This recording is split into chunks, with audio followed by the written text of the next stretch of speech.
Let's take a look now at the Jmol interface that we've developed to help you create your very own Jmol structures. Using this interface, you can do a wide variety of things in Jmol, but if you find something that you'd like to do that you apparently can't, then you can always click Show Console. And in this console, you can type Jmol scripting commands into the lower box that will manipulate atoms and bonds in the window that you see here.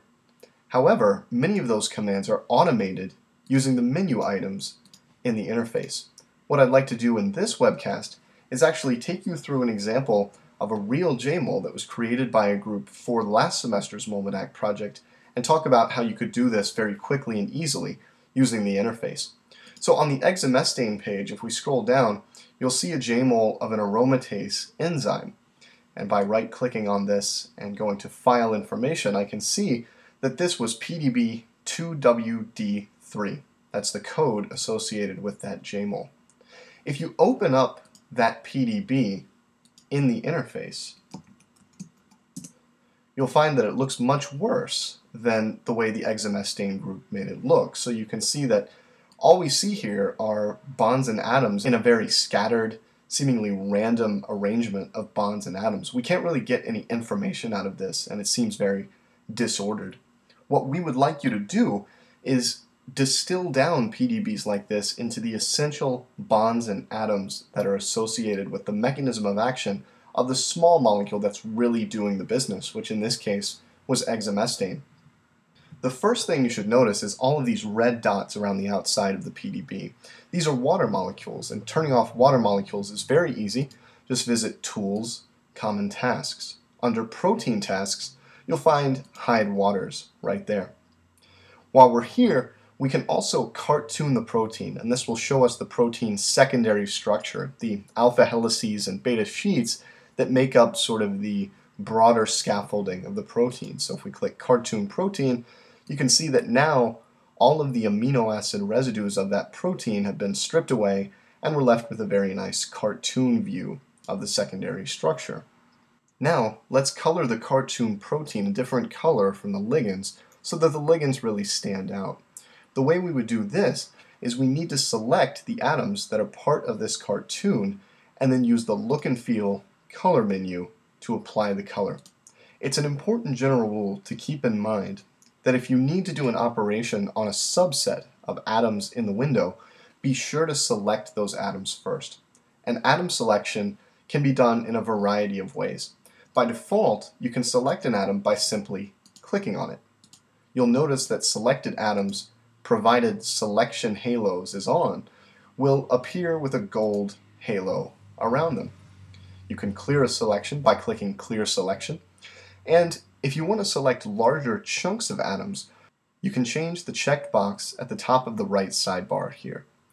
To select a particular molecule, or a group of atoms that are all connected, click Select Molecule, and now when I click on one of the ligands, I get the entire ligand selected, so I don't have to select atom by atom, every single atom in that structure.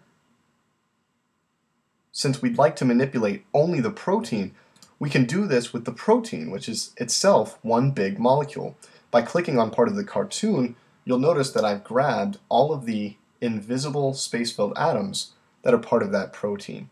And now to color the cartoon, we go to Look and Feel, Color, and in the Color panel, be sure to select Cartoon or whatever else you'd like to color, and then pick a color. In this case, let's choose light blue.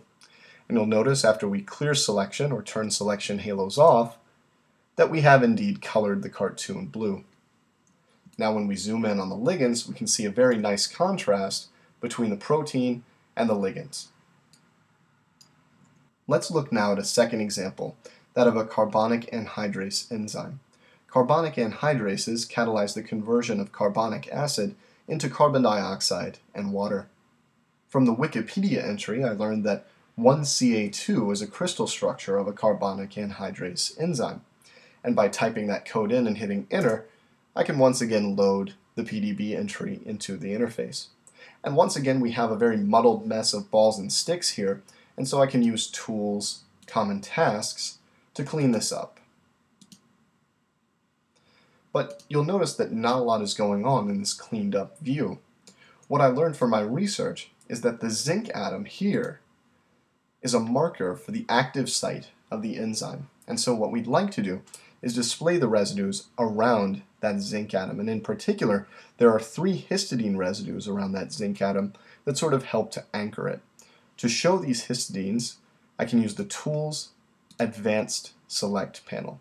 And now what I'd like to do is show only atoms in those histidines that are very close to the zinc atom. And so there might be multiple histidines in the structure, so I wouldn't just want to use the 3-letter code. Instead, I want to use the within keyword, which is one of a few keywords that are present in Jmol for selecting a unique group of atoms. Let's say we wanted to select within 6 angstroms of that central zinc atom, and we wanted those to be only histidines, which I can specify with the 3-letter code HIS. Now when I hit enter, you'll see the selection expand only to histidines within 6 angstroms of the zinc atom. And there they are. They're selected at this point, but they're not displayed. In order to display them, we need to go to Look and Feel, Appearance. By doing that, we can turn on the space fill by double-clicking the space fill checkbox, and the wireframe or the sticks by checking the wireframe checkbox. Looking at the PDB entry, I also see in the abstract a couple of other important residues here. Threonine 199 and glutamate 106 are very important based on the abstract. And I can turn these on by again using Tools Advanced Select and using their residue numbers. So I can select 106 by typing 106 and hitting enter, and it's selected, and 199 by typing 199 and hitting enter. Again, to display them, let's go to Appearance, double-click Space Fill, and double-click Wireframe.